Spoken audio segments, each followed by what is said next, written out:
All right. Very first, to thank you for this day. We thank you for the opportunity you've given us to be here, do our jobs, look out for the well-being and welfare of the county. We ask that we make these decisions. We would honor you with them, and that you give us wisdom as we do it. And we thank you for all this, and we amen. I pledge allegiance to the flag of the United States of America and to the republic for which it stands, one nation under God, indivisible. Everyone.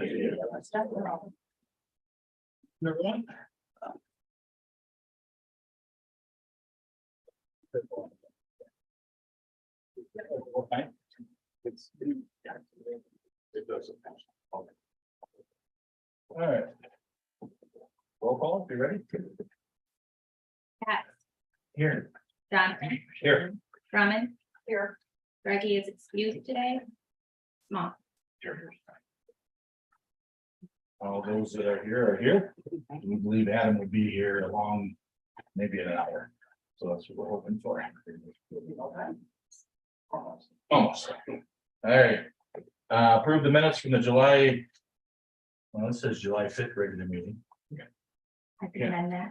We'll amend that. Okay. June 21st. All right. Have a motion for this. So moved.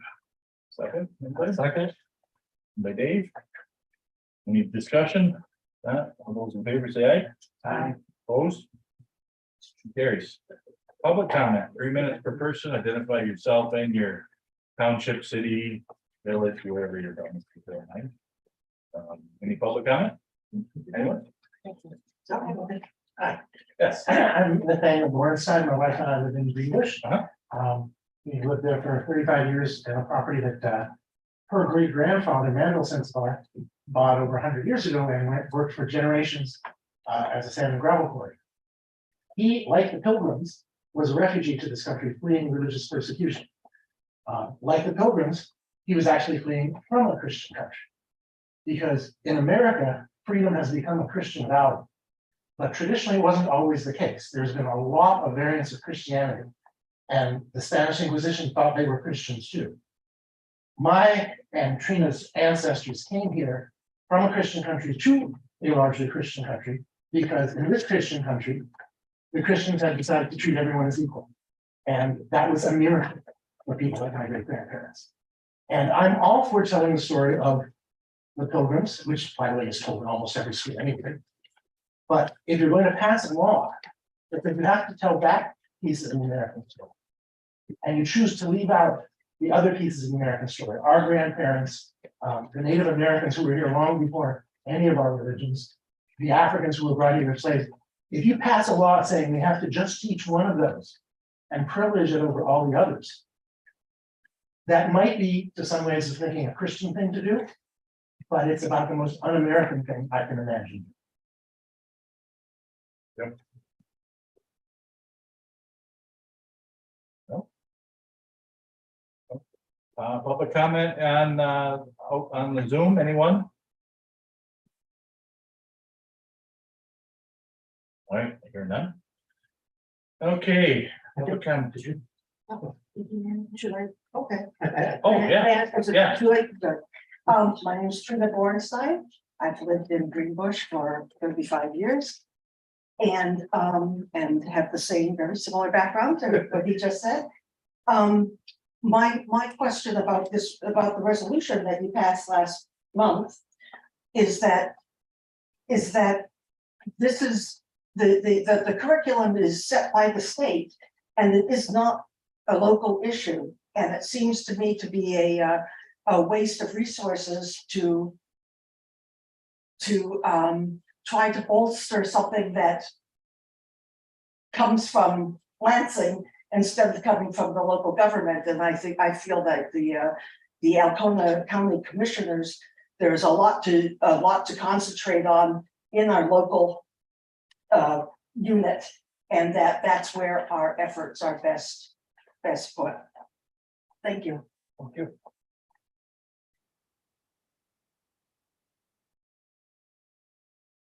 All right.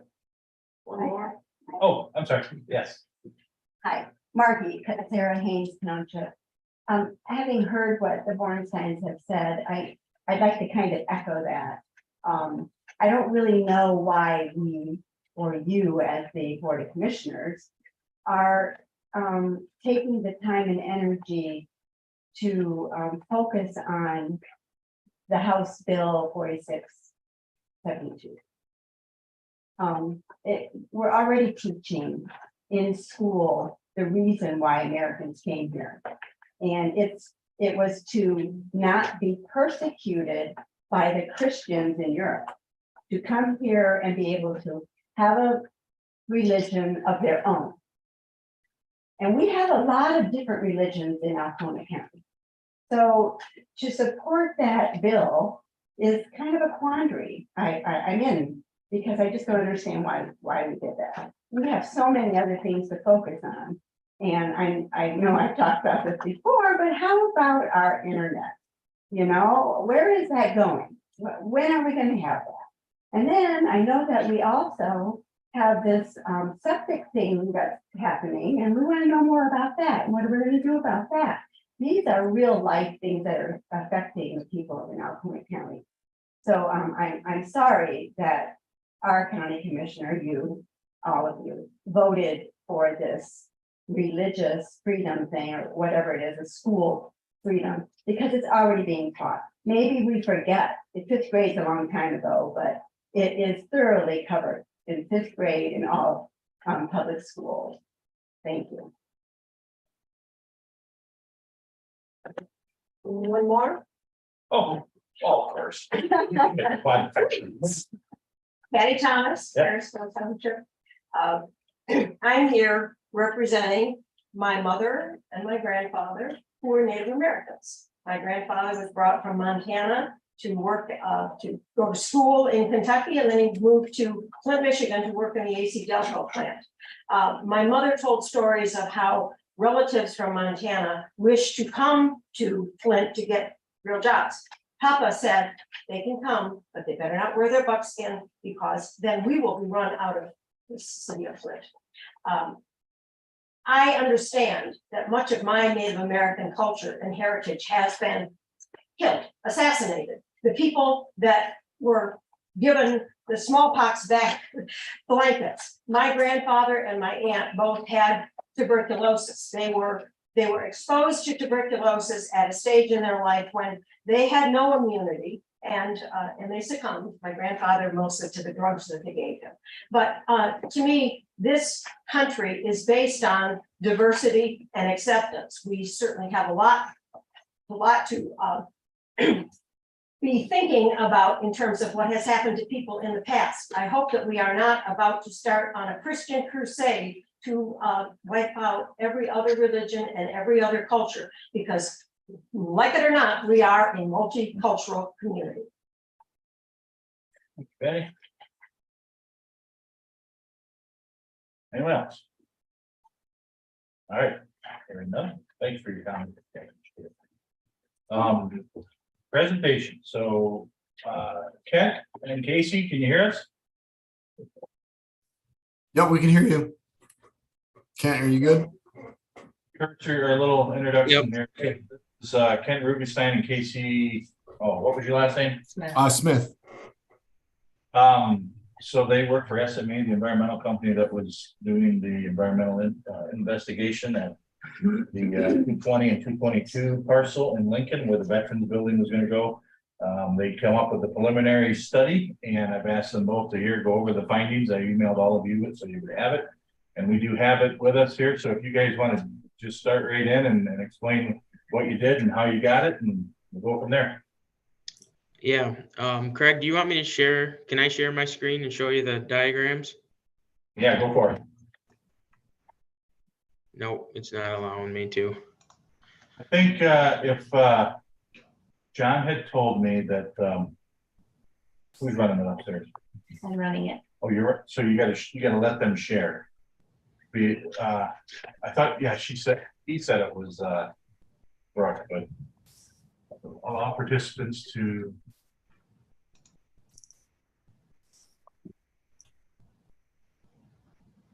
I should know how to do this too. If you want to try it again, There we go. Let me see if I can get it to work.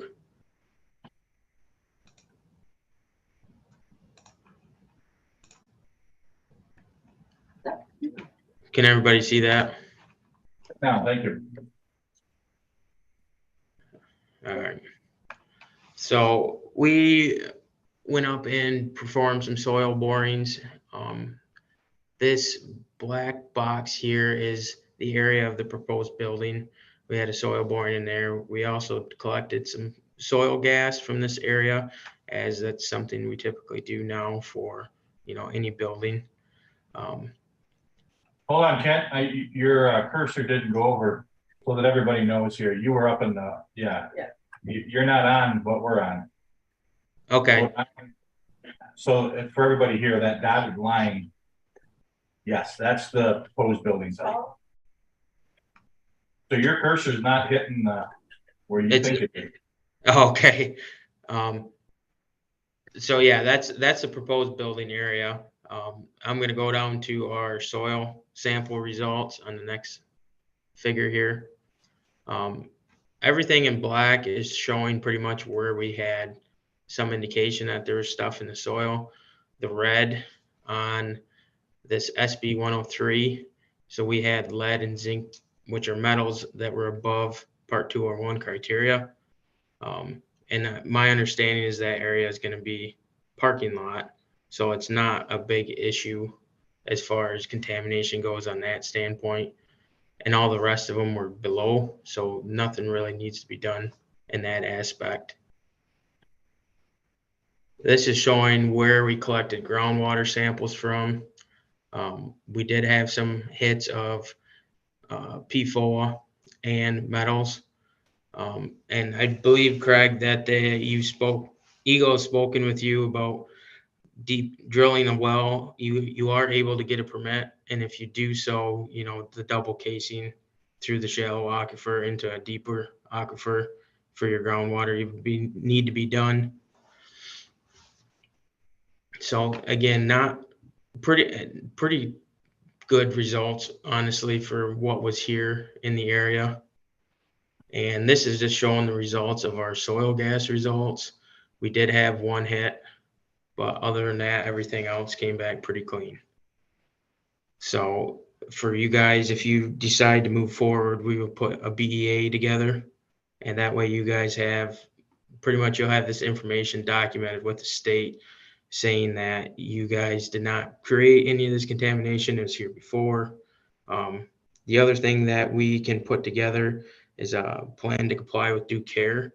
And that way anybody doing work on the site, underground utilities, building construction, they are aware of what is going on at the site and how to proceed with, not exacerbating taking stuff off site. If you do need to take stuff off site, you're gonna want to get maybe some additional testing done. That way you can take it to a landfill and dispose of it properly. Because the biggest thing is not to take contamination and just go, put it in somebody's backyard or something like that. But other than that, I think, for you guys to do something with the site, it's very usable. There's a few precautions you need to take, but other than that, I think this would make a good site for you. So the radar also was negative, right? Correct. Yeah, we did do a ground penetrating radar on the site, and we did not see anything, anomalies indicating of old foundations or a tank or anything to that nature. And Eagle has already looked at this, correct? Correct. Yeah, we had a call with Eagle last week to go over this data. They felt pretty good about it. Like Ken said, there is some contamination on site. It's pretty minor. It looks like you're going to be able to get a groundwater well in there for when you need water service. And that one exceedance in soil is the parking lot area. So there's not going to be any concerns with people touching the soil or anything like that you need to worry about. And then that vapor testing that we did, we went over that with the state as well, and they felt pretty comfortable that there would be no vapor issues for the building, meaning there's no contaminants that are going to come up into the building through a volatile nature, or there's not any construction methods that are needed to protect from vapors and things like that. So that's really good. That's another positive thing that kind of helps keep your construction costs down. And then I just wanted to mention also that the state did provide funding for you for us to do a due care plan for you. So we can, if you choose to, acquire the site and build on it, we can write that due care plan, which basically helps you manage the contaminated soil on site, and kind of tells your workers what to do with everything when they're going through construction. So would this be considered a completed phase 2, or is it still not completed? So in order to complete this, we provide you with a report, and if you are going to purchase this, we'll get you that baseline environmental assessment report, and then that way you guys have all the documentation you need, and then that will be completed. Yeah, and that you're in the process of doing that now, right? Completing the Correct. report. Okay. What's the Yeah, what we need to know from you is that if you're choosing to move forward with it, we'll do that baseline environmental assessment report. Otherwise, we would just do what's called a phase 2 report. They're basically the same thing. It's just a different format that the state requires if you're going to buy the property. So we need to give you we're going to buy it, and then you'll do the BEA and provide us with that. Correct. And we'll also put together the due care plan for you once you decide that you're going to move forward. We don't want to get the buy it before we have that. So the final phase 2 report, when will we have that? Or is there more than this, or? No, I mean, once you give us the direction on whether you want a phase 2 report or you want to do the baseline environmental because you're going to purchase it, I can't wait like probably 3 weeks, and we would have that done. Yeah, so we have, like the tables and these figures obviously put together. The biggest thing now is just compiling the text. So yeah, I'd say 3 weeks. So we'd have a completed phase 2, or a phase 2 is complete now, but then we'd have the BEA ready to go in 3 weeks. Correct. And that BEA has to be done within 45 days after you acquire the property. So the data is already collected. So you're in a good shape there, no matter when you purchase the property. It's just a matter of, it's a formality at this point to get the paperwork done. No different cost. No, all these costs are covered under the grant program, correct? Correct. So there are no additional costs. So there's really no more information come at us here. I mean, this is everything. And Eagle has looked at it. It's all good. You've looked at it. This is what we got. You're both giving recommendations that there isn't an issue. Correct. Yep. You have some minor amounts of contamination on site that I think are pretty doable as far as the construction project that you want to do. And I don't think there's any other work that's needed. Unless for some reason, you change your plans or something like that, and you want more soil data from certain areas, but we don't really see any reason to collect any more data at this point. Anybody else got a question for? I understand why would only be 2 samples for the soil gas taken within the building area itself. But there are 7 taken for the soil itself and 5 taken for groundwater. I'm just curious how you make that determination of 5 for this, 7 for this. Casey, you want to take this? Yeah, sure, I can take. Yeah, it's mostly based on square footage. So the building only comprises a small portion of the property, and so we only needed a few soil gas samples to represent that area. Whereas we had specific concerns in other areas of the property that we wanted to look at. And while we have the drill rig out there for the day, it's easy for us to jump around and collect soil samples from several locations. So that's why you see several throughout the property and just a couple in the building footprint.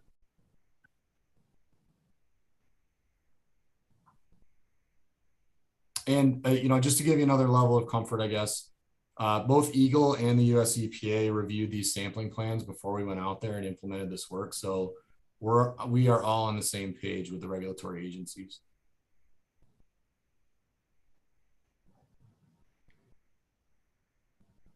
All right, any other questions? So you need from us is a decision on our purchasing of the property so you can complete your work and you begin okay. Yep, we just need direction. After we have time. We can't do You that. can't. They have to know that we're going to purchase it before they'll print the. You have the information, you need to review the information that they've provided to you, that's what's gonna be in the report. Yeah. They're not gonna give you a report until you say you're purchasing or you're not purchasing, you're gonna get 2 different reports. So if you haven't had an opportunity to look at it, I would advise that you do. It's fairly 24 pages, so. And if you got any questions now, these are the guys that, I mean, if you're uncomfortable or kind of wondering, where all these guys? So, and the only thing that's gonna come up between now and the actual printing of the VA and any kind of other is tax stuff. There's nothing changing, there's no additional tests of soil, there's no surprise that, hey, we said we're gonna buy it, now you said, oh, there's this. None of that's happening. All you're gonna do is take the information and compile it into a 3-ring binder and send it to them, right? Yep. That's correct. You're going to get several hundred pages of lab reports that are backing up all this data and a written summary of what we did. But typically we show you these diagrams because it's the easiest way to visualize it. So it's just data in a different format, nothing new. I think we had 634 pages on the phase 1. That was not a joke. It's 630 some pages of data. So, well, I just want to reassure all the board members that so Eagle has looked at it, you've looked at it. And who was the other one? EPA or? Yeah, the grant money that Eagle is using was granted to them through the US EPA, so they've looked at it as well. All right. Any other question?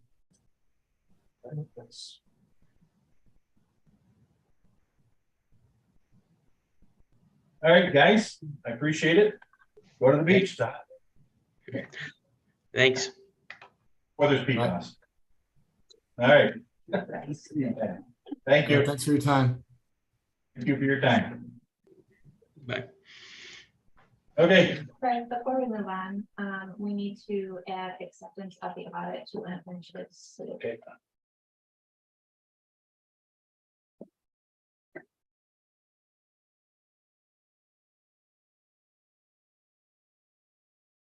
Okay.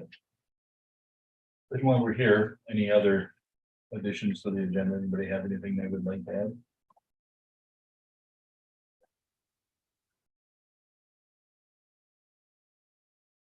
I would like to add that we would make a decision on whether we're gonna buy the property, so we let these guys know. Well, we'll talk about it. We'll add it and then we can talk. All right. Property always. Can you forward the reports that you had to the clerk's office if you have not? There's printables there, but it's in color and the other stuff.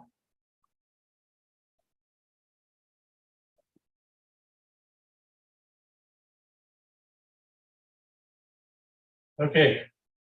If nothing else, there is no unfinished. Well, would that be under unfinished business, right? Yes. The acceptance of the audit. So, that's the item of business is our audit, our annual audit. We need a motion to accept that. I will. Eric seconded it. Carolyn motion. Didn't believe we need a roll call, but if you think we do, I will. Yes or no? What's roll call? Roll call? Small, Yes. Brumman, Yes. Yax, Yes. Johnston. Yes. All right, new business. Claims. Motion to approve pre-authorized claims and open claims presented for payment between 6/21/23 and 7/4/23 for check numbers 151-140 to 151-151-252 and e-check numbers 2147 to 2155 for a grand total of $440,120.63. Moved and supported. Any questions, discussion? If not, roll call please. Johnston, Yes. Brumman, Yes. Yax, Yes. Small. Yes. Passed. Okay, next item. Oh, there it is. It was already, I didn't have that the agenda. It was already on. Village of Lincoln property. So, I guess we have information here. We obviously got to make a decision on which way to go. Were you gonna wait for Alan to come or were we? We can, So Adam had asked to be involved, but definitely in the EMS. I think he'd probably like to be involved in this. So we don't have anything else to cover here that I see. There's the two items that would be nice to have the full board, if this board is, who's here would be happy with. We can do finance report, personnel report, and then maybe we could recess if we're not there yet, then till 2:30, and then wait till Adam gets here. So finance report. You mean? We do not have much going on right now. Okay. All right, personnel report. I'll let you give the personnel report. About one that I'm excited about. We want to go ahead with the equalization thing. Sure. 2/3 of our equalization department has resigned, will be resigning in 2 weeks. We're gonna start 2-week notice. We were told about this about an hour ago. So we're all absorbing it. And we'll go from there on it. I can read the letters if they would like, so please accept this letter as my formal resignation. My last day will be July 21st, 2023, although I've enjoyed the 27 years I've worked for the county and opportunity has arisen, I cannot pass up Troy Summers. And it was basically the same, Aaron Mahalik, 16 years service for both of them that we thank them for. They both served our county well and wish them well as they move on to bigger and better things. However, it does create a hole for us to fill, but Is the termination date the same for both of them? yes, 21st, I believe it's 2 weeks. 2 weeks notice, what we had asked for it is, so. So that's personnel's report. I don't think we need any more than that. Yeah, that's now. I don't have anything else for treasurer's report.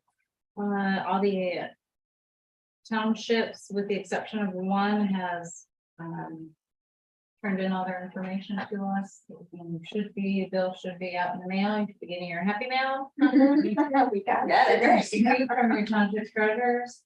So I'm still waiting on one township has not provided me with their information, but I will be making more phone calls. I've been calling a couple all last week, and so we are waiting for that one, but it went relatively well. The township treasurers get kudos for handling a very stressful time that they've never had to experience before, and the staff in the treasurer's office has taken it like a champ for something new, a new process that we've learned a lot about. So it's all been good.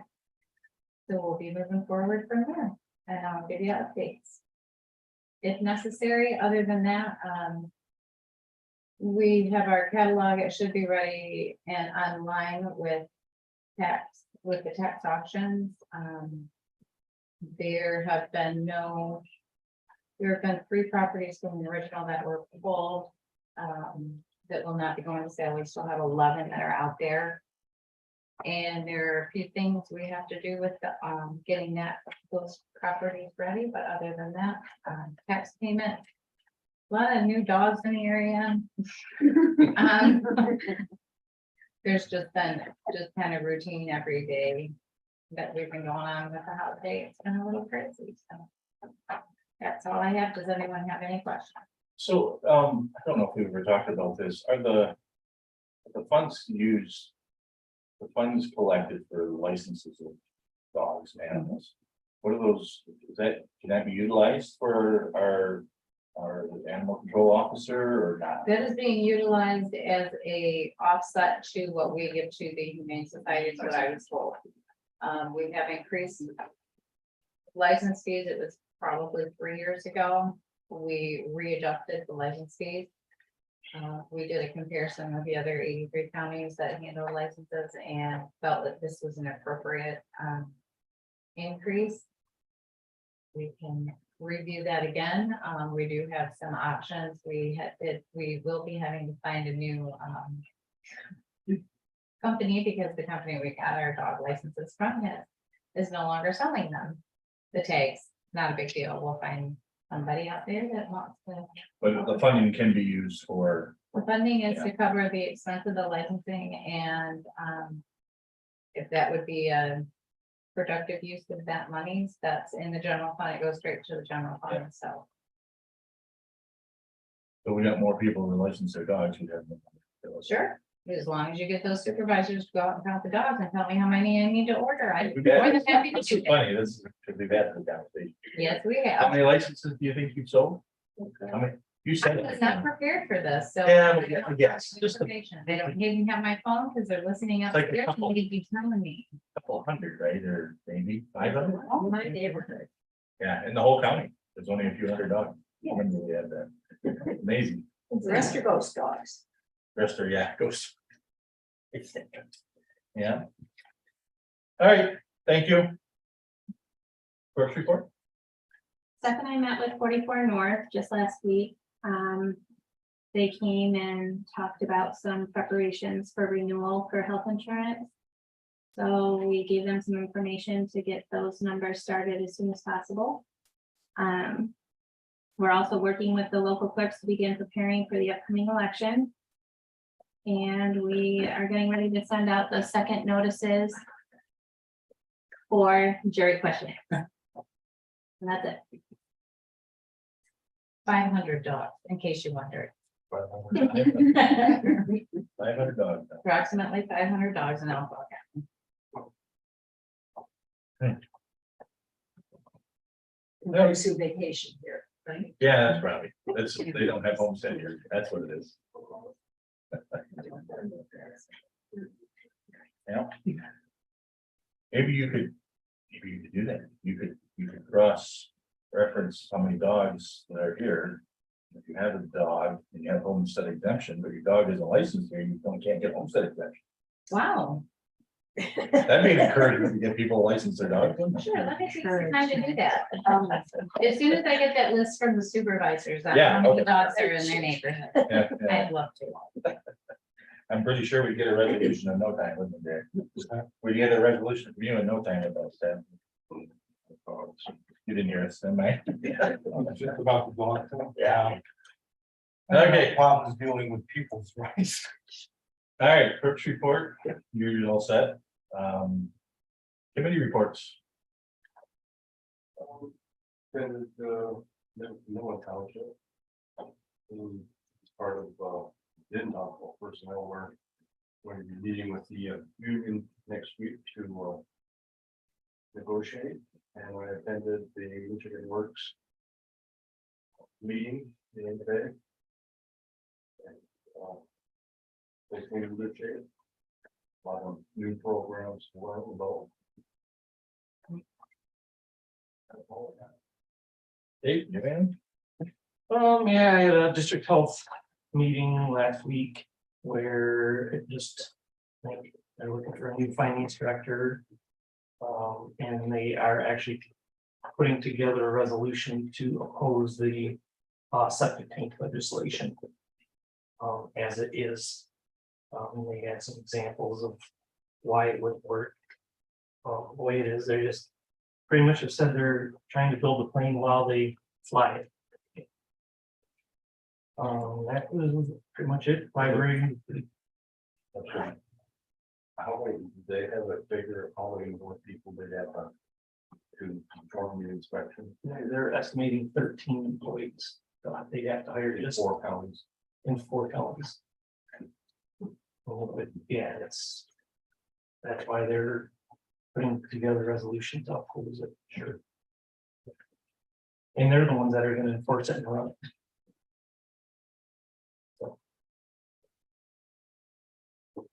Who is the 13th inspector? Tomorrow I passed. I don't know. Anything else? That's it. Phil, do you have anything? ACCOA has a new executive director, Wendy Gray. Also, they have signed with Andy Shaw as the project manager and the construction manager and are moving forward on the building. Sunrise is moving forward on their building. Also, it will be able to house 16 men, 16 women Plus, there will be a detox center and then, of course, the area for, classes, that type of thing, and kitchen and so on. We have a meeting set up, with medical examiner for next week. Clip board is meeting July 14th at 10 at Greenbush Town Hall.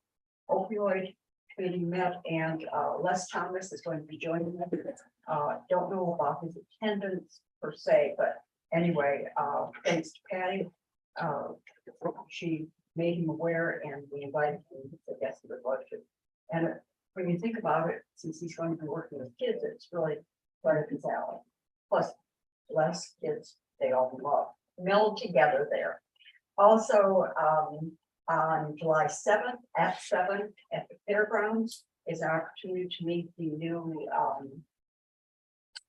MSU Extension Program Director, and you all got a notice of that. All of you except me. Yeah. Stay clear of Yeah, this. stay away from this. Hey. Very good. I only did some work on the veterans here this week and that was all I had, so. I don't really want to go to public comment, so all we have left is our new business. So I think I would entertain a motion to recess. Do you want to do communication? You go on. Comment. No, in case somebody wanted to comment on some of the business that's done on it, I think it's wait and let them do that, so. There would be a, we can start up I would again. move to recess until 2:30. Okay. Or 2:45, 2:30. 2:40, just to make, instead of here at 2:30, but you know, Oh, 2:40. Supported? I'll second that. Okay, moved and supported. Any discussion? Not? You gonna have a roll call for going to recess? No? Okay. All those in favor signify by saying yes. Yes. Yeah. Opposed? Carries. We recess for approximately 1/2 hour. Appreciate your patience. We'd like to have a full board for these two items, so thank you for. Did you say that you're going to discuss the communications when you come back? Or do we ever hear what those communications were? You know, we don't usually pass them out and it's usually just a cursory acknowledgement of receiving them. Their resolutions are full, they're available. I'm sure the clerk would make you a copy if you wanted one of these other resolutions. Yeah, but Just normally we don't, that's just stuff we get. that we don't know about, That's it? but we don't know about. Right. Yeah, You can move to the. yeah, They're on the agenda. They have. yeah. So if you want a copy of them, we'll get them for you. You want to kick that back on so it's cool in a half an hour?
Sure, come back. I believe you guys need to do just a roll call. All right, call the meeting back to order. Or something like that, motion to do it, or just roll call? Roll call, the mother reset.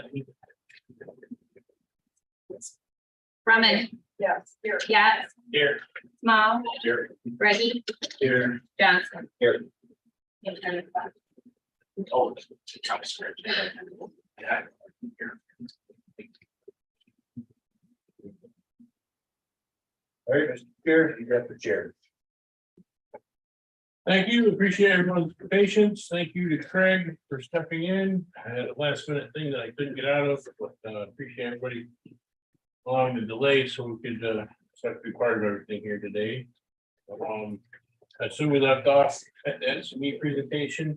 We did new business, or we didn't do new business. We did every other report. We did everything, committee reports. We left, we still have public comment to do at the end and all the new business. Oh, we did clean. We did clean. How efficient of you. Nice work. Then let's talk about the Village of Lincoln property.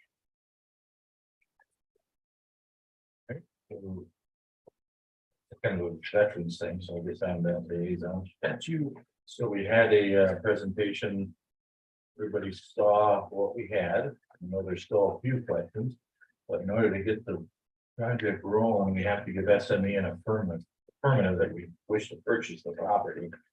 I think it's fair to say that that doesn't mean we're signing a deed today, or that they're even doing anything in that respect. You just have to let SME know that we intend to purchase. So Well, they can have two produce- different paper reports.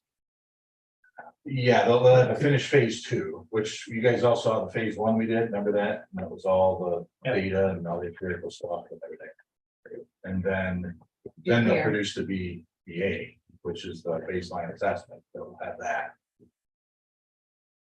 So, with all that said, I'm gonna make a motion that we notify SME that we intend to, would like to purchase the property and that we would ask them to go ahead with completing the VEA and finishing the phase two for us to have for our reference. Second. So we have a draft version right now, which I read through email. That was one email this morning, right? Yes. So I was able to read through that.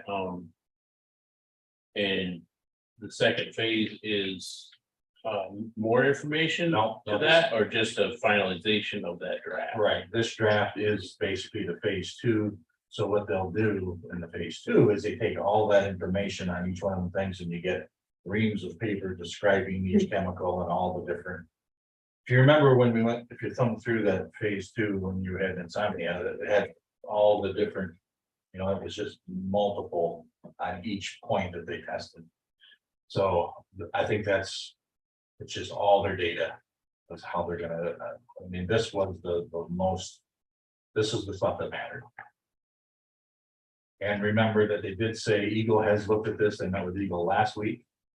And Eagle has basically signed off on it. So, USDA, the No, USDA, EPA. EPA signed off. No, they've not signed off. They looked at it to say, yeah, this is, no issues, but they. no, they said that it was, Well, they not don't- no issues, but they didn't see a reason why it couldn't be used for what was being asked for. It's probably the best way to put it. there's still contamination. Yes, And What else? What was your? I was just, with this purchase of this property, when the building is being built, was there a build-in in their budget for removing the soil to start this building project? Was that part of, was that included, like, if there was no contamination, you'd pull the dirt, you'd put it wherever. Now with this phase two, they're gonna give you a due care plan, so this particular contaminated soil that is contaminated, that was very clear that it was contaminated in there. So when removing the soil, it has to be specially disposed of. And I'm not sure. I haven't been involved in the veterans plan, but that is a considerate amount of money, depending on where it needs to go and how it needs to be disposed of, and I don't know if anyone's on the veterans have looked into that to consider that as part of their budget. And I don't know if that's something you've discussed, Yeah. So certainly it wasn't budgeted because they didn't know what they were dealing with. I mean, Okay. whether or not there was gonna be a contamination. I think that given where we're at, where the excavation is, there is no contamination. The only excavation is on the south end of the property at that point, which will be covered with a parking lot. In addition, as far as I know, any plan I've seen, nothing is leaving the property. So any excavation will happen will be left on the property. So as long as nothing leaves, you're okay. And when it leaves, then you have to talk about where it's gonna go, especially if it came from SB 103, I think. Is the, I don't have that, I don't have that. Yeah. I don't, all I saw was up there. yeah, if you, yeah. So I just want to bring that over. Oh, that's fine. Yeah, It was just a question because that, so there's only one point of contamination other than the PFAS at the groundwater. And that one point, you'll see it is at the very bottom of the property. Right at the edge of the street, most likely, that's B 103. It's red on ours. right, So that, there's no plans to disturb that area at all. What is the level of whatever before? I don't know, but it looks like a lot. yes, but I mean, one of these areas. What is black thread? I don't know. It's a good question. I don't, well, is there any other ones there? So the one next to it's 23,000. Well, There's a it's, thick 42. is not as critical to me as Yeah. lead, but I mean, I'm certainly not an expert in metals. Yeah. And it's- But, Yeah, it wasn't a big, I mean, I know there was no alarms that went off with it. They said that the ground had a little different texture when they bored there, but it's in red. Yeah. Doesn't that mean we should be concerned?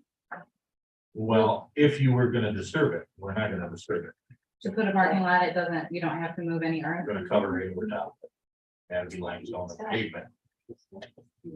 I think they found it at the 2.5 to 3 foot level. Yeah, 2.5 to 3 feet. Yeah, and the well was that in, Yeah, so the well, we'd already budgeted in for a deep well with double casing. They'd already planned on that, and that's what, well, we'd already talked with. With Dave at Health Department, he said he was gonna require that, so that's already been figured in the budget to do the deep well. The groundwater, the PFAS, so we have a meeting on the 26th with the village, not us, but when they found it there, they're testing all the local wells and everybody around there. This was found, I think, at, let's say, I think it was 8 feet. Is where they found the contaminant, 11 to 15 feet. So it's basically groundwater contamination. Not well water, not drinking water. Could have been a fire that was there and the fire department phoned it, could have been, who knows what. But they did find levels, they are gonna check people's water, if they are found positive. Everybody's listening out there, I think that's your Sheila, probably, isn't it? It's not Sheila. Sheila would chime in there, so they would provide filters, the state, anybody who has it in their water. The state provides a free filter. If you're a commercial business, there's another bunch of hoops to go through, so. But I mean, we're going east, I don't think there's, and the one right across the street at the drugstore was done in 15, and there was no issue with that. That was at 120. So when we had they zoomed in and there was actually a person. I heard a lot of questions here, so we didn't get warm fuzzies from that presentation, obviously. So right now, say it again. Did I get warm fuzzies from that presentation and we didn't get the right questions answered or? Well, I think the biggest thing is that typically you're talking to a screen, and it's a little bit better to talk face to face. If somebody would ask you those kind of questions. So in order for this grant, so everybody knows, they can't even talk to us until Eagle has their say in it. So they met with Eagle last week, which is state's EQ. And they quote unquote signed off on it and said it's negligible, what the issue is, manageable, I think is probably the better word I say. And so SME concurred with that, said that they didn't see any major issues. And I know it's come up, but not just from Terry, but others have said, why not just go and get a clean piece of property? Well, I live in the country and I don't really want office buildings built by me in the country. I don't want more traffic. Cities are for people. There's always gonna be an issue, and we have the Brownfield grant, we have this grant, we have lots of things that we spend lots of tax money on in order to sort of facilitate rehabbing and reusing these properties. We can't, I guess, build a city and say, well, we're done with it, let's go get another spot and build a new city and just keep moving around until there's no spots left. I think they probably, I would imagine they spent north of 6 figures of our tax money to do this study. And to find out, make sure that it's clean and usable and not an issue. So I'm gonna defer to them and being the professionals saying, we don't think there's an issue. I guess I'd have to also say though, that this would not even have come forward if we had not voted to have a study. Right. And paid to have the first phase. We did pay for phase 1, yeah, and found out there could be an issue. So yeah, I think we're showing due diligence. And Yes. Going through a process of, Well, and by voting today is not saying we are buying, we're just, we're not signing a deed. We're gonna let SME know that we are interested in purchasing and please produce the BEA for us. They're doing you a due care plan. And the Duke, I think we'll ask for that also. We are eligible for it, but it's free. because it's 3 They're feet. giving this. or I think 3 no? weeks for them to even produce this. It's And those good, yeah. 3 weeks, we can, whatever else comes up. No, Well, ideally, what would be nice is that at They're the just giving you a plan on how to move forward. BEA would be ready, and we sign the deed and everything, the BEA would come back clean and, or no, there'd be no more surprises. The deed is all processed and ready to sign and would be done. That's in a perfect world. So, Any other questions? I'd like to hear the motion again. please. The motion is to notify SME that we would like to purchase the property and proceed with completing phase 2. and receive the BEA, You wanna yeah. say that? You get your due care plan, I would add to that, because Yes. you're not getting your And baseline. I'll let them know that we've been working with the board here, that, let them know that we'd also like to do care plan. Thank you. I'm gonna move to table. Or Who supported, do I need to do roll call or just do all in favor? Well, let's roll call it. Brumman, yes, Johnston, No, Yax, No, Small, Yes. Brady. No. Back to original motion. Any further comments? Moving amendment to that motion to all include what we discussed as part of the,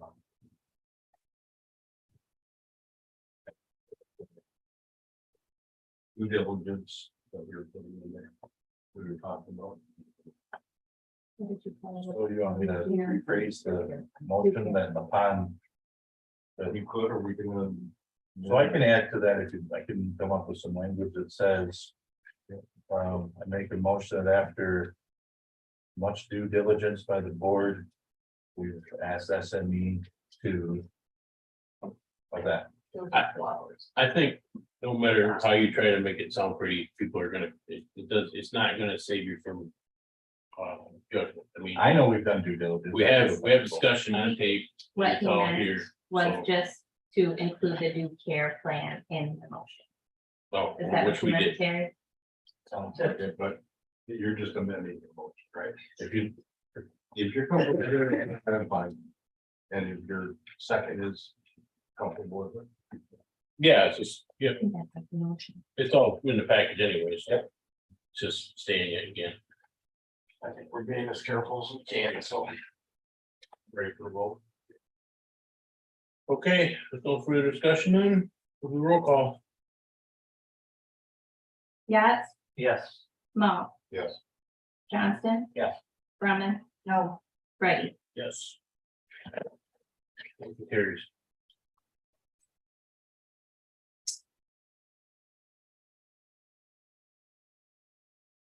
Next item.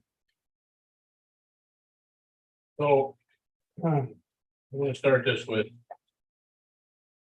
Ultimately. I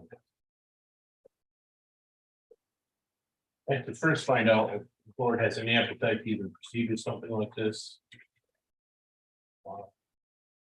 Right now, the EMS is structured to have a director and a administrative assistant as defined in the line items for the budget where the pay is being performed. Over the course of the last year, really, but more intensely in the last 6 months, EMS committee has spoken with, and not talking to people who have to buy my name, but the EMS committee has spoken with both the director and Tony, who is current administrative assistant, about the duties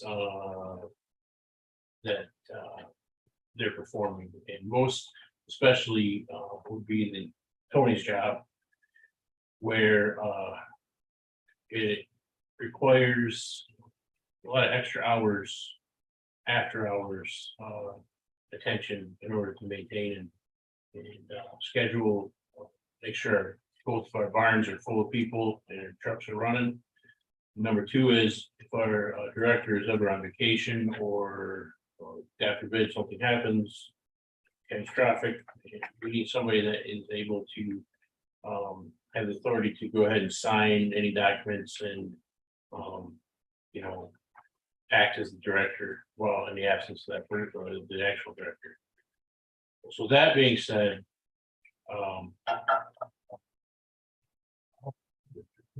like I say, it would be a multi-tier motion here, because number one is I'm gonna start with this, because this will, if we don't pass this, then no other motions have to happen. Number one is we don't have officially set up an assistant director of emergency and medical services. Motion was, or some information was sent out a couple years ago, which I copied off and printed to everybody. The duties of that position. So the first motion would be to create the position in the first place. And it does not currently exist, at least not in the for payroll standpoint or on the budget. Even if it was a zero, it doesn't exist there. So I'll make a motion that we create the position of assistant director of emergency medical services as outlined in the provided job description. Support, move supported, discussion. First, I've seen the job description, and there are a few things that I would like to see added. At the time permitted, I would like to perhaps modify it to others. Oh, I still.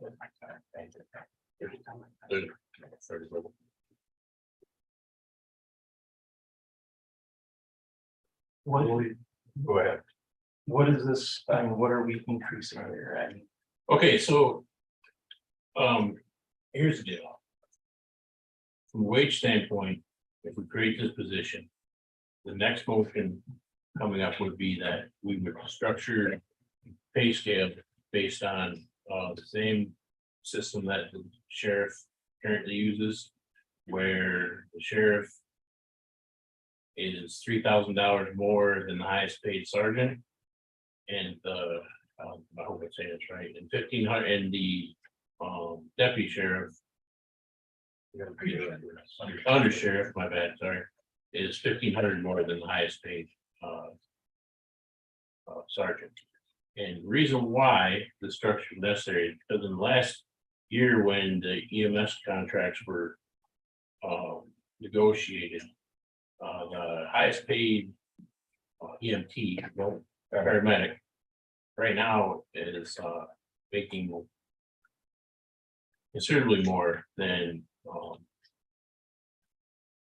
which is not now the administrative assistant at this point, but would be is making considerably more, and you know, working there 2 days and going to do whatever they want for the day, where the current position who was trying to schedule these people to be here on time and everything else. Is basically working 24/7 to keep everything rolling. That's call-in, this holiday, that's everything else.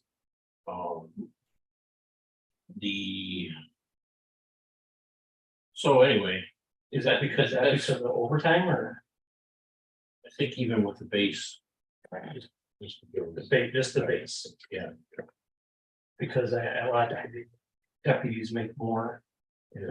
Well, absolutely, but you gotta take it as kind of, if a sergeant puts in a bunch of overtime, they don't give the sheriff more money that year.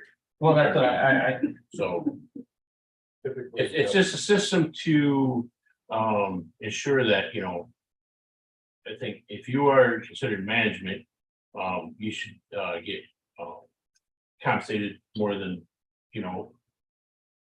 the regular employees, quote unquote, not to try to be insensitive here, but and then the other thing is that if, say, we ever needed to fill the position of assistant director again, what is the incentive for a paramedic to want to maybe step into that position?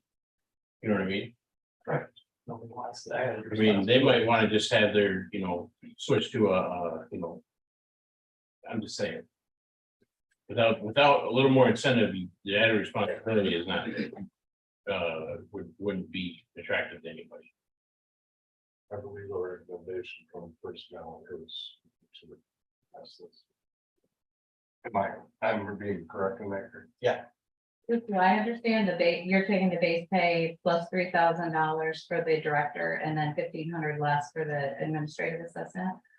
Okay, Correct. I've given that information to Dave.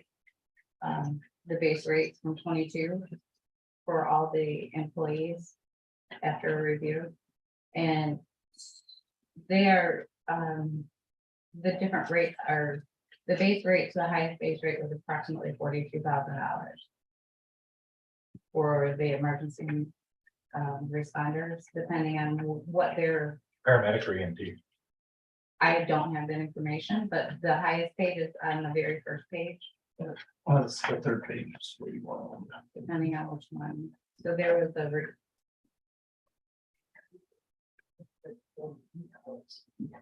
Yeah. And then we have overtime. That was the highest. The base rate is what the sheriff's department is set on. The base rate of the deputies and the sergeants, and that's the base rate for all the EMS employees. The schedule for EMT, or I'm sorry, for EMS employee is 48 hours. I'm just giving, the information was. Yep. Asked, you have the original pay because it was told to me that it's basically the same as the sheriff's department. For emergency management, they're 24 hours. The difference is the overtime, which would put them in a different category. And the 8 hours above is at overtime. Right? I have that information here, if you help. You like it? Yeah, Tony, come on. This is based on just full-timers got 48 hours a week. So full-timers have 2 days, they work in 24 hours. And they pick up overtime after that, which is how they get more overtime and higher. So this is just base rate, which includes 8 hours of overtime Tony, do you have one of those that we can have? every week, yes. And if you notice, even the basics, paramedic license make more working 2 days a week than I do to be on call 24/7. Well, the sheriff's is based on his highest sergeant. For what's 40 hours? That's where we're kind of stuck here right now. I think recognizing that the tradition or the history of EMS has been a standard shift is a 48-hour shift with 8 hours overtime.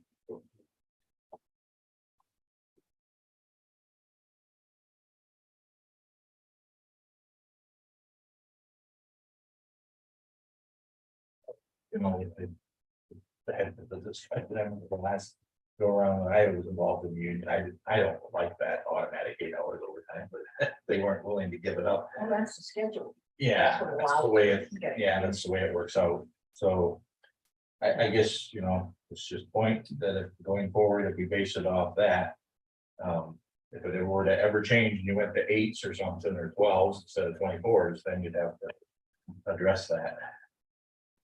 Well, if it's worded. In a manner that says a normal, or regular schedule. A regular schedule or EMS is. 48 hours, it is right now. It's regular. The regular schedule is 40. Yeah. Then you have to- If it was worded, it's okay, that would go with that, I would think. I don't see that happening. It seems like the union likes the 24s. Most of our people aren't local, so it's gonna drive. Motion right now is to create the assistant director of emergency medical services position. And what's for That's the motion right now. I'm only going into other details because if nobody has an appetite for this, then we don't need to go through all these hoops. It's just, this gets voted down and then we keep going as we work. Well, didn't we get minutes that said that we did this, but it wasn't necessarily clear? I thought we had minutes that said we did this, and I think we should clear it up right now.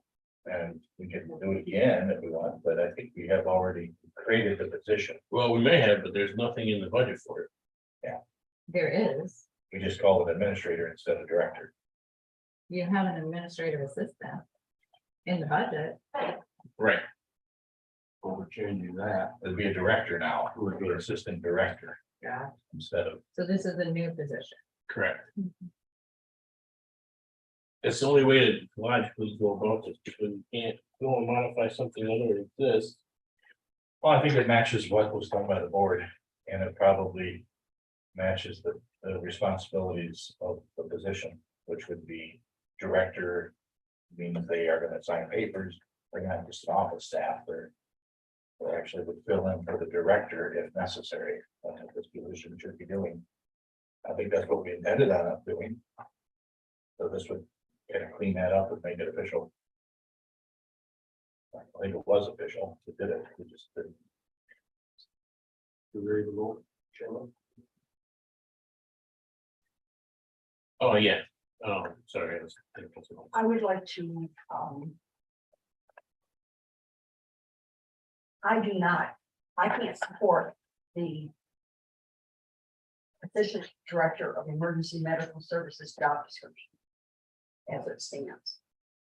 We're not voting on that. Yeah, yeah. Yeah, okay. I started there because without this, nothing, you know, you look at the rest. I'm willing to support having an assistant director. But redefining those responsibilities. They may not be major. But I think they're important from my personal perspective, well, not personal, from my perspective as a commissioner. You want to know what they are? Yeah. Yeah. Many. That's that. Under essential. Oh, that's up to you, I'm sorry. Yeah, go ahead, Colonel. We're in discussion anyway. Under essential duties, the second one, I would have it read responds as needed to calls involved and so on. In other words, every effort can be made to find one of the regular staff members to do that. So it shouldn't automatically be, oh, we've got an opening, we've got a vacancy, oh, we'll have the assistant director do it. No. He or she will be at liberty, not only liberty, every part of the responsibility to attempt to find a routine staff member, routine employee. Now, if it's needed, sometimes if you've got a third ambulance going out or something, she does do that. But I don't think it should be quite as strong and under the essential duties and responsibilities. I agree with that one because that's one of the things that the employees do mention a lot. You're right. Doesn't the union contract state that she has to call union first? The union board? Well, Not a union position. No, not they're her, the- not her, but as you have a shortage. That she, you have to fill that shortage, you have to call union first. By order of correct? seniority, yeah. but it can be a single call or she can pursue it a little more so. And I don't want the union to be able to say, oh, it says right here, respond to the call. Could you put at the end of that sentence, response to calls involving emergency medical, fire, and hazmat instances as determined by the director. Director's not gonna be there when there's a response, when there's emergency. All systems. It's an easy, as needed is, response as needed is an easy change up. I'm okay with that myself personally. And I don't like splitting hairs here, I know, but who determines when it's needed? Do I have somebody to fill the spot? Oh, Lord, no, I don't. I better fill What it happens is, because what currently happens is that, well, why didn't you, why do you have a truck down in whatever? I know what happened. And they would talk, the employees would say, well, you have all the qualifications, you do it, right? Instead of, because it's, Sorry, I'm good with this. That's good, that's- Thank you. Respond. It's as happening. needed, and I get it. Moving on that list, first, second, third, fourth, fifth, sixth. Maintains current knowledge. Perhaps this is duplication, but I think it's worthwhile duplication. I would add to that regulations related to EMS, Laura, etc., like and licensing.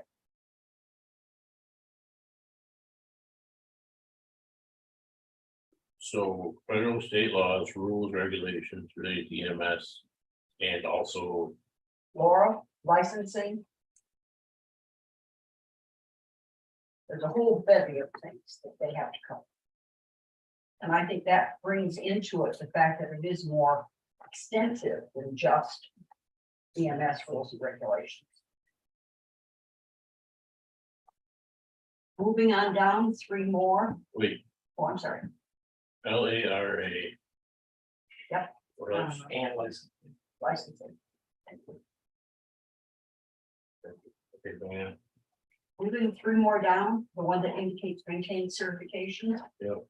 Skills and knowledge at not less than the level of paramedic. I should do that. They have had other levels in the past.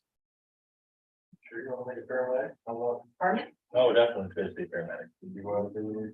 Absolutely. It's a requirement to upload the information Oh, that's to be right. able Yeah. to. What would be above the paramedic?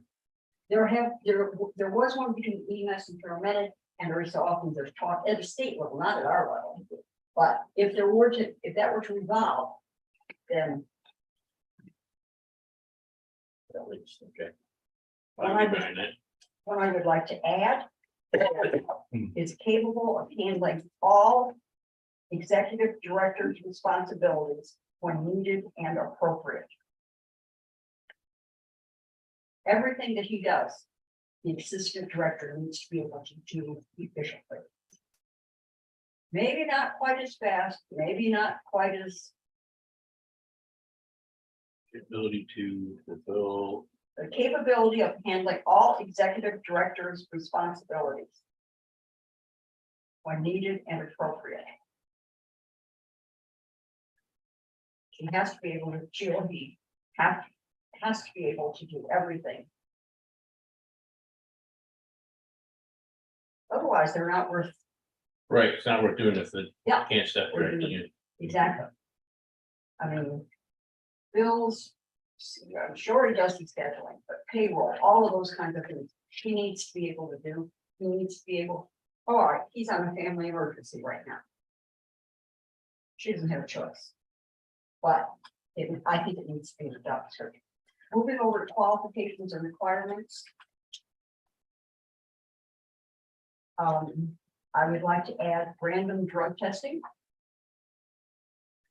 No personal offense, Tony. I mean, we gotta plan this for reaching out. Then can be scheduled and responds to ambulance schedule when needed. In a way, that's covered over here, the one we did the response to calls. But I think under qualifications and requirements, this becomes a requirement. Can be scheduled and responds to ambulance schedule when needed. Let's go back to random drug testing. Okay. So we don't do that now. It's part of the policy book for all employees for Alpena County, we have a random drug test Yeah, in there. Pretty sure, yep. Let's do it. Okay. Pretty sure. I know the EMS doesn't do the paramedics, EMTs are not doing it. Doesn't mean it shouldn't be. Okay. Yes. No, yeah, it's fine. But we need to do it. If we're gonna put it in here, we gotta do it. So we gotta get somebody doing it. Because we're not doing it. We have capabilities to do that. Okay. Well, I'm sure. I'm not worried about trying, I'm worried about things. And I think you have to. Yeah, I think it's warranted for sure. Yeah, the vehicle down the road. Yeah, Okay, next. that's all I had time. Personnel would be happy to hear more. There's a question. Do we want to put 5 years of experience? Pardon? You want to put 5 years of experience? in Yeah. I'm fine with that. it? Again, going to the next person. Can we find somebody who's going to have that kind of experience? Well, I mean, if the expectations are they can step in as a director, if needed, then they're gonna have to have it. And I think the bulk of this was produced by Scott, right? The current director. So he felt these were important. Also, can be scheduled to on Karen. Can be scheduled and responds to ambulance, maybe vacancies, but to ambulance schedule when needed. Isn't that the same as response as needed to calls involving emergency? But this is required. The other one are essential duties and responsibilities. This is required. I think there's a difference. Response to ambulance. Lots of the games, everybody's. Ambulance can be scheduled and responds to ambulance schedules. I've got schedule under twice, I don't like that. You had calls originally. Thank you. Calls, okay. Got it. When needed. And when needed really isn't, real important, it just, Kind of look at it either, has the ability to. I would say, yeah, the physical mobility and everything else, right? Is this a salary position? Correct. Are there standard hours required at the bottom line? Is there a bottom line minimum requirement of hours? There is in our personnel policy, is there a minimum on this particular salary? I would say it would be, I don't have it set Match here, the directors. but it would have 40 40 on director. 40. I think it is. You can- salary, they work to the damn. Yeah, they do. I understand that, Most of but them there's a minimum. Yeah, We have a there is. minimum requirement as elected and appointed Yep. officials of what's expected. But in that realm, it's different from what you have for the director, for the department heads and that whatnot. Did we, I've gone 2 years, did we clean up, did we still have to do the hours, do vacation days and all that? Yes. So you have to turn, even though your salary, you have to turn in your hours Absolutely, in order to determine whether you get, which means you're required to have yeah, a certain amount of 40 hours. hours. is- That's why I'm just asking, so we have a clear definition moving forward of what's That expected. would be under. Qualification, no, that's a whole separate thing. Maybe under duties and responsibilities. Maybe. Yeah, it would be. Okay. I really need my contract. I look at too many of them, so I don't know the contract. Yeah, that would be. It's a that would be personnel Scott. policy. I think Scott used to be turning in his hours. In order to get his vacation days. And he wondered, I remember, why am I'm salaried, I don't have any. So, well, you gotta do it to figure out, because you get so many days per hour of. With the personnel policy, I kind of, What I'm asking. Yep. Where that falls under, because there are different headings for different employees. Under the county personnel policy. There is. I would match it to the director.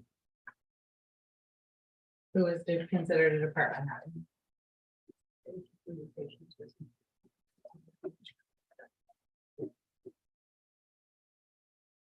Do you require any more time to review this? No, but I may grumble. Wouldn't feel right if you did. So, here's the thing, we have a motion on the table. We have to, change the motion to state creating the position of Assistant Director of Emergency Medical Services. I think I was the original motion maker. Adam Brady, Craig Johnson. So, but I make the motion original, or was, yeah, that's. He did. So as a second, I don't have any problem with changing. You that thing, buddy.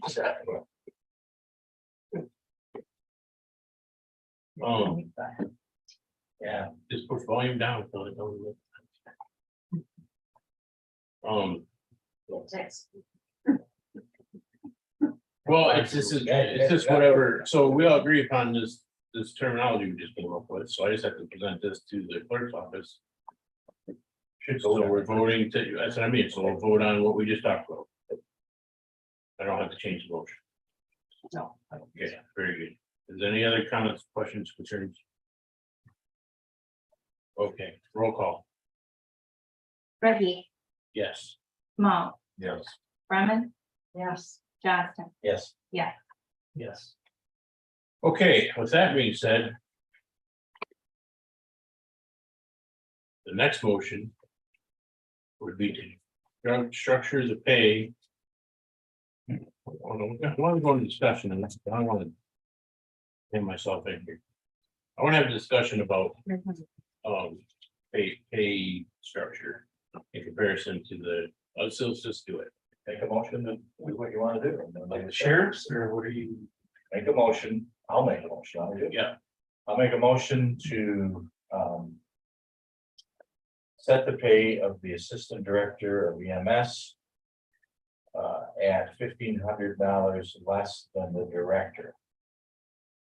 We'll probably have to do a director's. we do, is that, now the sheriff is set up as it. The sheriff gets X more than the highest paid, and then the undersheriff is less than that, 1,500, so it's not, the undersheriff gets 1,500 more than. same thing, math. But it's based off of the sheriff. And then you adjust from him, you don't go up, you come down. Okay, sorry, So the Assistant Director would be, wage would be $1,500 less than the Director of EMS. I will second. I know that,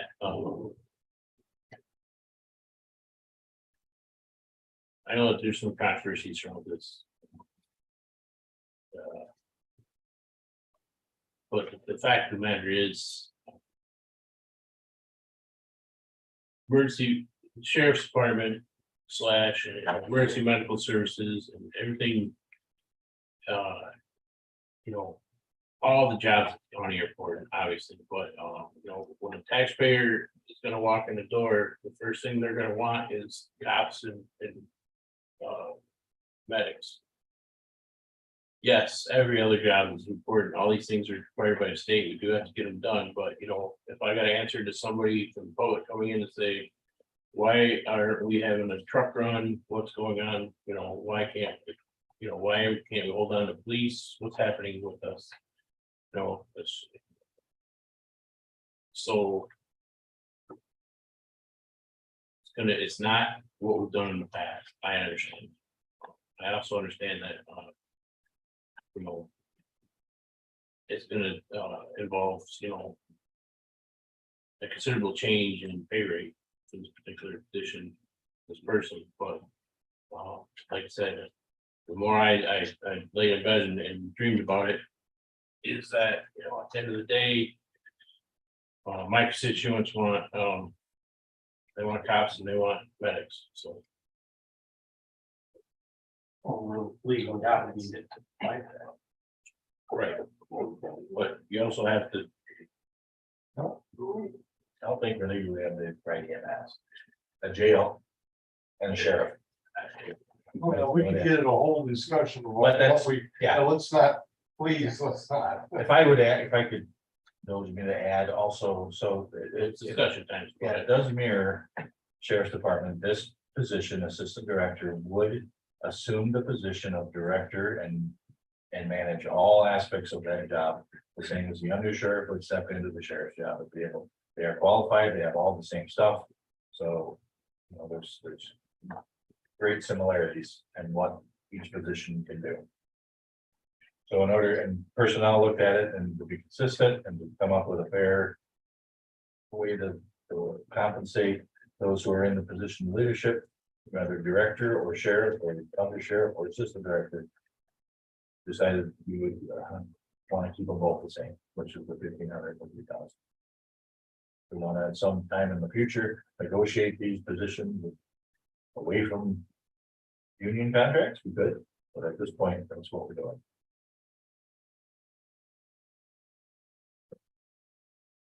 Which isn't to say another board could come in and decide they want MMR to provide our services. Oh, I know. I'm just telling you, I'm just saying, that's always, you know what I mean, so this is a living, breathing thing that we're doing here, and somebody else come in and make a whole change. I'm just. I'll be out of there. I think we've already But seen that. service will still be there, and they don't have to serve, you don't want.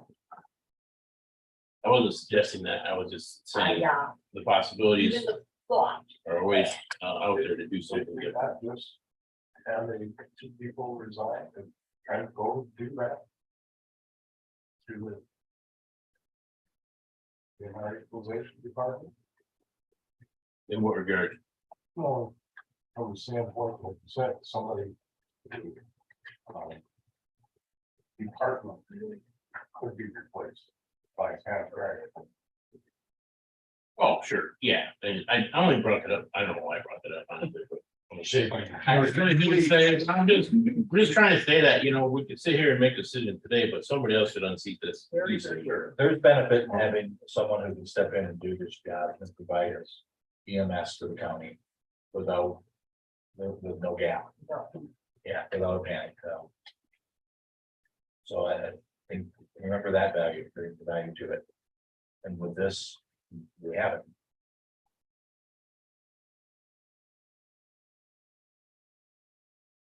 Okay, so we talked about that now, what was the motion? Motion. is Oh, yeah, to mimic the base bill of the sheriff's department. So, And where are you determining that from? Oh, yeah. so we talked about that too.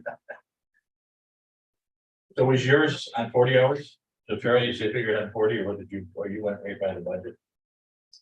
I guess that's what we gotta, Based on a 40-hour based on 40 hours worked on a call 24/7 is the director annual salaries expectation. right? That's current director and that will now be the current assistant We'll director. be working 40 hours a week, Minimum 40 hours. 24/7. So, yeah, this is all regular pay, so then you added the overtime pay. Which is what I can, 8 hours. 8 hours per week. And that was negotiated Or not, per day. at the union for 48. Yeah. I don't, I'm not in those contracts. No, we won't. I'm in contracts. That does bring up an interesting question, because, you know, we say we're gonna. With the sheriff, they don't consider overtime. But at the same time, you know, our current schedule for, regular schedule for an employee at the EMS is 48 hours. Now, so does that say if the sheriff were to say, you know, the sheriff were to go to a similar system? Of course, we don't have a place for them to sleep or anything like that, so it's different. You know, it's like, it's a different scenario, so now I worry that. So it would be, Trying to mimic something that doesn't apply. yeah, whether or not they're gonna go to 48s, I don't think that's gonna happen. So the only thing I could say, from my perspective, is it's been 24 hours forever. That has been what they do. This isn't a random They're gonna pull overtime once in a while. This is the way EMS has worked forever. So. Basing it off that is, I'm comfortable with it. I'm not comfortable with the 48 hours. I don't like it to begin with, but. One of your reasonings was, do we have interest from current employees to move into this position? Well, they're working 48s, they're making this X amount of money. If I'm not gonna get any more to go into that position, I'm not doing it. So, you know, if you gotta compete with what they can do and what they can make, you're not gonna get any interest. So you could call 48 hours is a base wage. I mean, overtime is involved, yes, I understand that, but if you're scheduled to work 48 hours Base wage a week, maybe that's standard what it is, standard, would be better. I guess, but.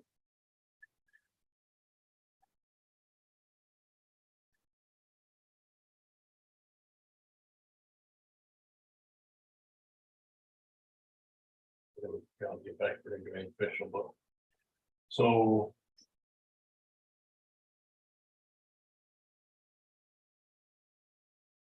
Because, you know, I mean, it was good to know you, the guy would punch in at. Today and then 8 hours shy, somebody punch in right after him and. How do you even lay out? You know, it almost has to be that way. Yeah, well, if I did 8s, what was the thing I brought up 8s once and somebody had to start at 2 AM or something? Because it gets weird when you don't have your 24. At least now they do 6. So at one shift, you're sleeping, another shift, you might have lost. You know, so here's another, this is a little bit more of an abstract way of thinking about this. I think we've done this, this has happened a lot of times in the past. You get people who do these jobs very reasonably with minimal amount of increase over the years.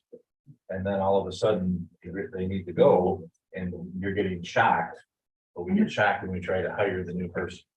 And it's unfair to that person who went through those years of leanness, but it's also such a shock to the system with the budget, everything else. I'm kind of gotten into the idea of it's better to get the standard, you know, even though it hurts the budget, it's costly to do this, but if you don't maintain what people are getting for these positions, when we do have to hire, I mean, we were already shocked when we hired Scott 6 years ago, what we were gonna have to pay compared to what we had. So this just helps the.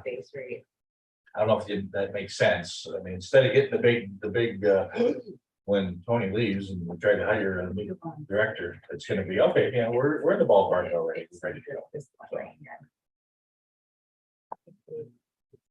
So based on the fact that the standard shift, weekly shift for a. Medical services 48 hours for EMTs. I would include that in your motion based on the 48-hour standard shift at EMS. Yeah. That was your motion. As I made the motion. Yeah, you- Okay, I would make that. Trina, I would add in there to my motion that this is based on the current standard 48-hour work week or work period, or whatever. Schedule. Full time. Okay. And you're basing it off this. With 56? You know, I don't know if we're gonna. that's No, up not to you guys. not this page. We gotta find out what the actual, I mean, I'm, Finance, you're gonna do that, right? yeah, we'll have to dig up what those numbers are.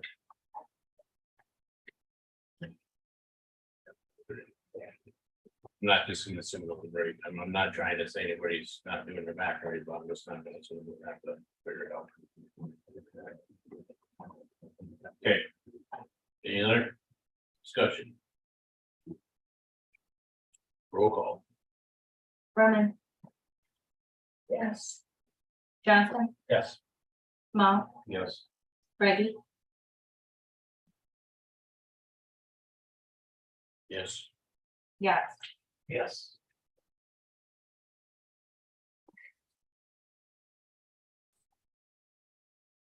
Okay.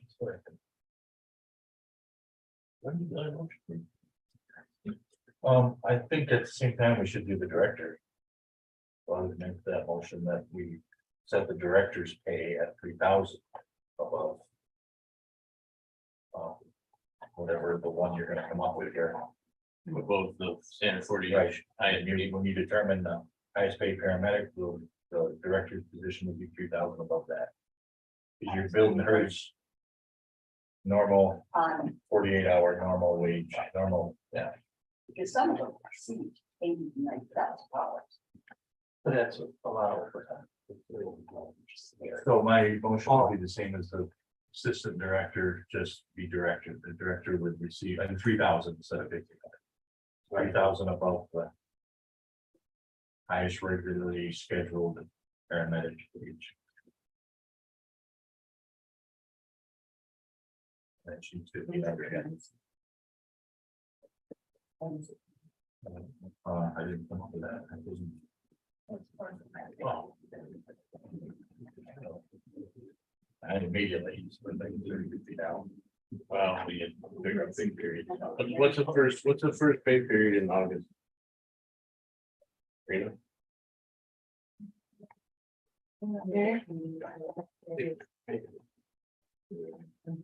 Sorry.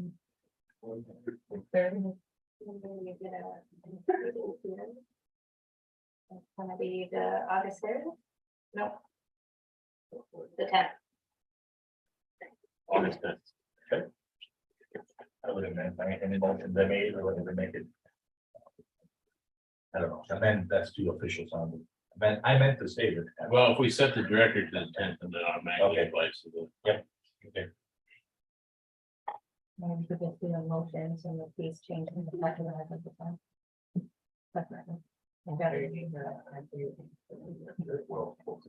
Maybe after this one first. I can do second. So we need a motion to make it, we already voted. We have a motion on the table, we need a second. Second director, sorry. Who was second? Of course, finances review goes under that. For this. There is, would remember the budget. Not a conflict. There's some wiggle room, I said. I'm not gonna pretend like, it's all. We're sitting on a big, dragon. We have some money. They have.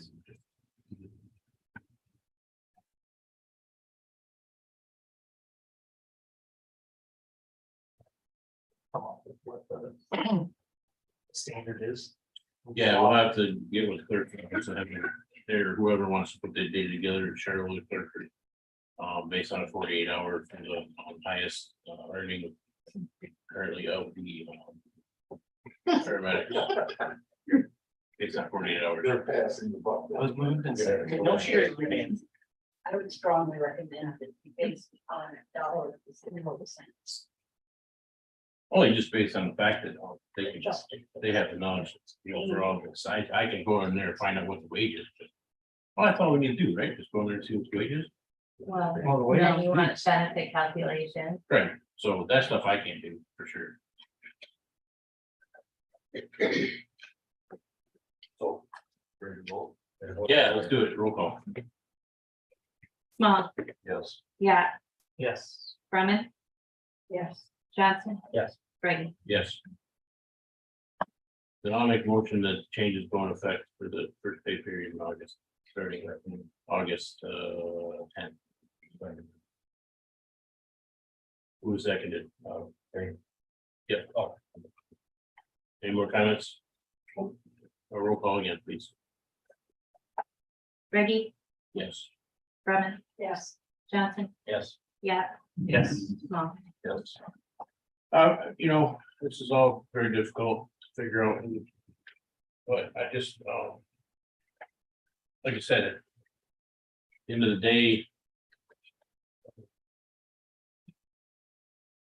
We're gonna keep our police and our emergency things running as smooth as we can.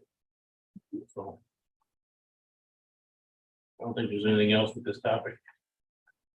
You might wanna look into the knowledge for the ambulance service, because this is the last year it will be on the roll, so if this doesn't pass.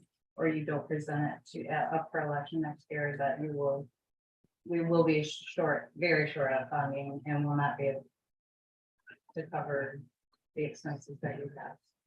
Which is one of the reasons why I made the comment that, if something does happen like that, we have all the ability in the world to make the change necessary to make sure, we're within budget, so. None of this is, set in stone. It's set in wax. Can you say it, but that's where it's on. Reassuring. That's the climate we live in, We don't pass a millage and all bets are off the table,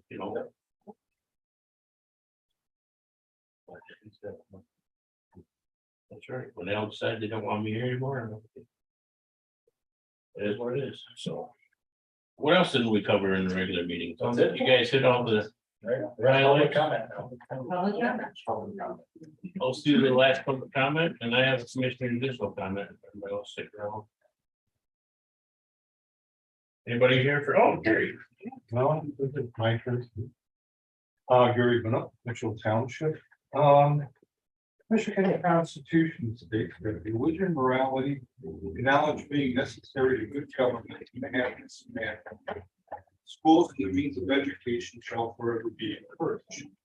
It's something that everybody in this room has signed up to. I hear people talking about what they think schools are doing now. I don't know when the last time anybody's been into a school classroom to see what actually goes on. They think they know what's being taught. Having looked at textbooks, I have a question as to what's being taught. At the time, I see the direction they want to go down. In this current climate of what I like to call diversity, inclusion, or equity die, it seems that a lot of opinions are allowed, but certain opinions are not.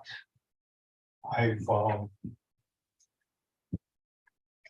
just struggle, if you take a look at the Smithsonian Institute, which has got nothing, no political beings, all they've got are the letters that have transpired between our fathers. You'll find out exactly what they followed and why. They weren't pushing anything on anybody in this country. All they came up with. Hey, Gary, address the board, please. Address the board, please. I'm sorry. I am addressing the board. I know, but address the board. Thank you. It just astounds me that,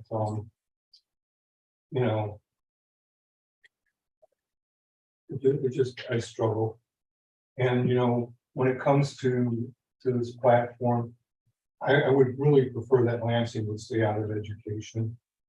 I would really prefer that we do things on a local level, the experiment like we used to, and quit trying to legislate, one size fits all. Of course, we find out how well that will be working when we come up with the septic board standards, because statewide septic code, all of Michigan is the same, whether the soil is porous or whatever, and you get to the UP and it's rocky, that same septic system won't work. I just shudder to think of, the way things go. And at that point, I guess I'll just end my comment. I'm sorry, I thought I was addressing. I just No, I'm just kind of. All right, that's fine. I didn't mean anything, but I just wanted to make sure. Either did I, nor would I choose any disrespect you understand. Understand. Thanks, Gary. Thanks. Any other public comment? Hi, Dave, Building and Grounds. I know it's been a busy day for you guys. Just want to give you guys a quick recap. Fire alarm upgrade is moving along, kind of on schedule. They didn't quite get done on Friday. They're gonna try and get back the end of this week. As you can see, a lot of the sensors still need to be installed, and then they gotta make the big connections between the old panel and the new panel. What they did though is they left the old system running, so the old fire alarm system, the burglar alarm system, that is still operational at this point in time. They haven't made that big changeover yet. The heating and cooling guys were here today. We were up on the scaffolding all morning. They've got the basic frame for the chimney cap all done. It's covered in plywood, set to go. They're gonna come back tomorrow and measure it. Hopefully the material will be on site today or tomorrow so that they can fabricate it for a rain cap for a chimney. Also, they're gonna reroute our pipes down in the boiler room tomorrow for intakes for a boiler system and a hot water tank, so hopefully we will not have any more boiler issues going forward. I still have probably 15 or so bricks on the chimney to finish replacing. I've got all the bad ones removed. It's really just been a time consuming process. But they did come out pretty easy, so we found some down in the other garage that matched pretty well from another project. So I've been patching those in, so hopefully by the end of next week, we'll be able to take down all the scaffolding and stuff like that off the roof. Get that project all squared away. So that's where we're at on that. Just waiting for contractors at this point to finish up their part of the projects. All right, thanks. Thank you. You're awesome. Thank you. Say you change the name of Rod right now. Yeah. Patty Thomas, Harrisville Township. I just wanted to say that I am quite disappointed that this board chose to vote on the resolution regarding public education. There is a education board that is responsible for deciding on curriculum issues. Parents always have the opportunity to review the curriculum and give their input about what happens with their child or at a grade level.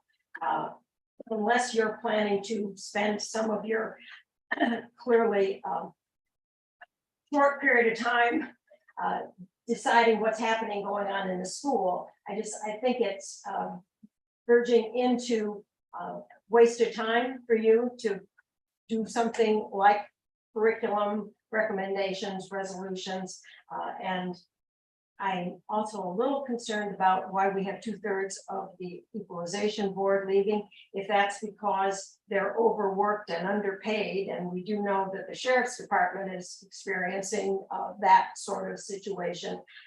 Now, I know it's all about the economy and you guys have to figure out where money should be spent, but it is also true that, if we don't get the funding we need for EMS, that's not just on you, it's on every voter in this county that votes to either pay taxes and have the services that they want, pay taxes and have the school district that the board decides what, the school board decides what's going to be taught in that school.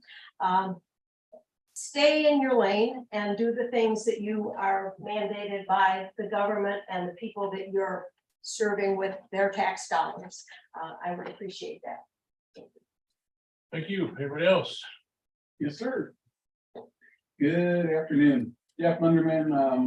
I'm a Iosco County resident, Oscoda Township. However, Cedar Lake spans both counties, Alcona, Iosco, 2 townships, Greenbush and Oscoda. As you're well aware, you've seen numerous communications from me asking some questions about the CLIB funding, minutes, agendas, and just documentation about what that board does, how it was created, and who's responsible for them. I started with a parallel with you and Iosco back on April 3rd. I did a presentation here in front of you. I've been back every 2 weeks to look for an update. I don't think that's unreasonable to ask for an update. It is kind of time sensitive because as time clicks off the clock, it pushes me back on next steps. I did receive a response from Iosco County on June 12th to all my questions, which I thanked them. And I'm looking to this board to do the same. Just while I was in this meeting, I received an email from the CLIB chairman because I'm looking for information from you. I FOIA'd you, I FOIA'd Iosco, I FOIA'd both townships, looking for information. It's not available on the web or their website, nor do you house their information. However, that board was created by resolution from this board. And in my opinion, you oversee that board. You created it. It's a governmental board, but you have 2 representatives on, the acting drain commissioner and Ms. Brumman. I think you should be aware of what's going on. My FOIA request to them, CLIB, just came back during this meeting. The cost of them, because they don't house their documents or have documents, is $3,636 for a FOIA to get minutes. Unacceptable. A public board should not be hiding behind costs like that to receive information which is public information. In my opinion. I'm not an attorney.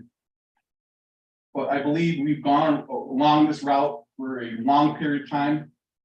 I will request again today to please look at my emails. I don't want to bombard you with emails every week. It's not productive. But what I would like to have is an answer. If you want to answer, if you don't, please send me an email. Jeff, we're not gonna answer your request. And then I can move forward. But I would like something from this board. I volunteer on boards. I understand where you're at in what you go through. But I believe what my request is a simple request that should be addressed by everybody. And I've had 3 of the 4 address it. I'm just waiting on Alcona County. Thank you. Everybody else, public comment? Anybody online? Commissioner, additional comments, Jeff, I will, work towards getting the answers to you here in the next couple of weeks. Not addressing you directly, but I'm just saying, I understand you've been here looking for answers, I will. Take a look at everything, get with our, representative on the CLIB and, find out what's going on. Any other commissioner comments? We'll adjourn the meeting till July 19th, 2023. Thank you, Chairman.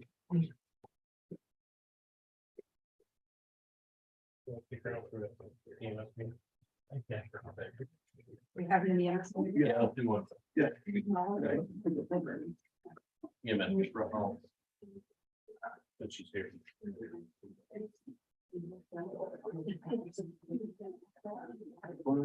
Yeah. This needs to come up. That's fine, I need that Yeah. anyway. I'm trying. We need to go to some kind of. Thing. No, I have It'd be done with it. Well, you can start your newspaper response. I know, but I just. Yeah. Thank you, guys.